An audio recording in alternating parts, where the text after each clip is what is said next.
In 1913, the Fed is the third central bank America has had because every president has warned against central banks like the Bank of England. And the Fed is not federal, it has no reserves, and it's not a bank.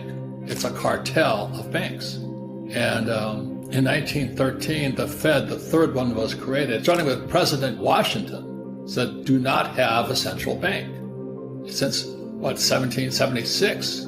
Not only was the Fed created in 1913, so was the taxman. You know, the Beatles always sang about the taxman. Well, in 1913, the 16th Amendment was passed, which caused America to be taxed. And almost up to that point, till 1913, America was a tax-free nation. So what does that tell you? For money to exist, taxes had to exist. Hear me out. For money to exist, the dollar or the pound, taxes had to exist. So it was one of the biggest scams going. And that's why 1913 is so important. And then in 1944, as World War II was winding down, the world agreed to make the US dollar the reserve currency of the world, which it is today, if America promised to keep it backed by gold. So in 1944, the United States says, we promise we'll back it by gold.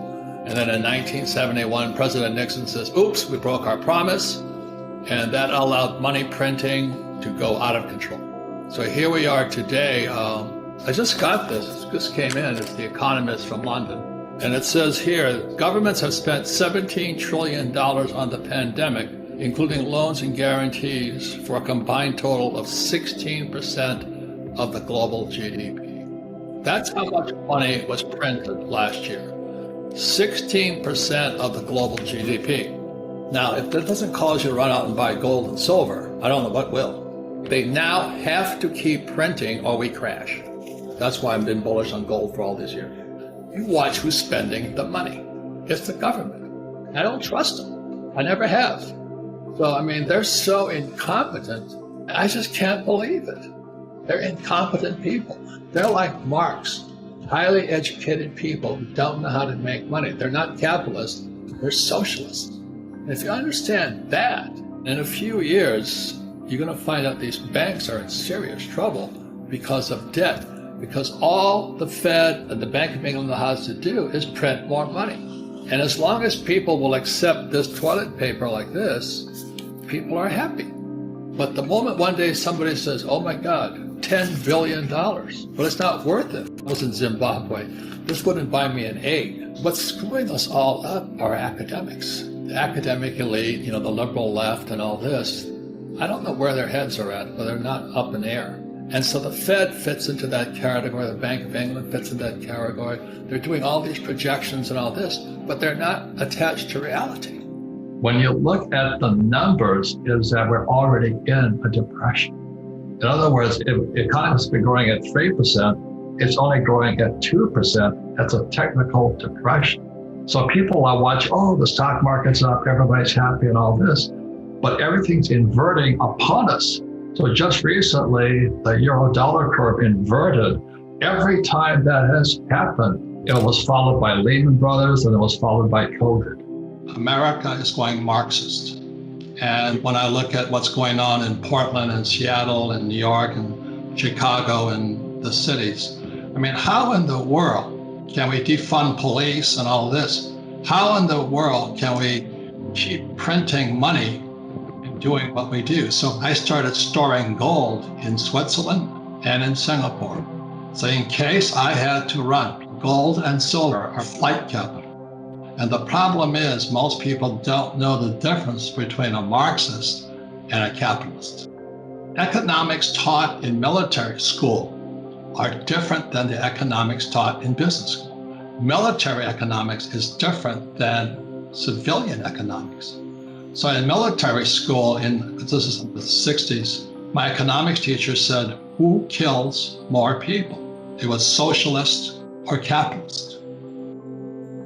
And the answer is socialist. You know, the Nazi Party was a National Socialist, whatever we call it. They killed 18 million people, 6 million were Jews. Stalin, the USSR, Union of Soviet Socialist Republic, killed 26 million people. Mao Zedong killed 46 million people. Pol Pot in Laos and Cambodia, they killed 15 million people. So the reason Americans go to war is to fight that. We fight for capitalism. So the reason my uncles went to fight and an uncle fight in Korea is to fight socialism. If you study the Communist Manifesto, it's really simple to see. Communist Manifesto, it was designed, what Marx said, was to take people from agrarian into totalitarian. But to get there, they needed capitalists to set up, take them from agrarian to industrial. So once the capitalists were in place and they set up an industry, so what's going on? What happened in China? Mao came to power, and Mao was, China was an agrarian society. So Deng comes in and he says, to be rich is glorious. He was the first capitalist guy. He was bringing in capitalism to China. And now you have Xi, who is emperor for life, totalitarian for life, and they're killing the people in Hong Kong who are capitalists. The odds are Taiwan is next. As I say, as a former US Marine, I fought for capitalism. Unfortunately, America is going socialist, Marxist, and eventually totalitarian. So my money is out of this country. It's been out of this country for years. And I'm getting to run, just like the people are running out of New York City, Chicago, Portland, Seattle, and San Francisco. Well, it actually started, in my opinion, because I'm the baby boomer. The Marxists knew, or the socialists knew, the way into the US was through the students. And you look at what's happening today, our schools are out and out teaching kids Marxism and socialism. So the freedom of speech is gone. That's why I'm concerned, is we're going more and more Marxist. But it actually started in September 17th, 2019, when the repo market went crazy. The repo market interest rates went from like 2% to 10%. But that was indication that the Fed and the Treasury were going bankrupt. So what happened when the repo market went crazy in 2019, the Fed and the Treasury stepped in and took over the repo market. And then they started manipulating prices. So that was September 2019. December 2019, oh my God, COVID, Wuhan. Right.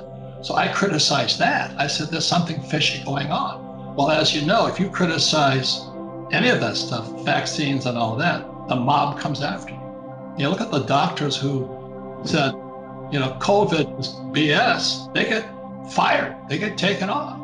If that's not Marxist, if that is not the First Amendment being destroyed, I don't know what is. And then to get accused by the Washington Post, which is Bezos' bunch, and I have no defense. The question I have, is this biological warfare? That's my question. Being a military guy, a Marine, I'm not that bright, but I get suspicious. See, those are the questions that suspicious minds ask. When I look at that, I say, how does this Fauci have the power to basically destroy capitalism when the facts state that COVID does kill people, but it kills a certain group of people? It doesn't kill everybody. And so those are the questions, I've always had as a person who, not that I don't trust my country, I just don't trust it. Globalization is very, very left. There's a correlation between prosperity going to China and other countries and jobs leaving the country. You look at what happens, so guys like me, I make more money when jobs leave, truthfully, because my manufacturing is done in China and Taiwan and Korea. And so we just recently, this is before COVID, we started bringing our manufacturing back to the States. We've got to get back to protecting the worker and the jobs. Now that goes against the liberal point of view.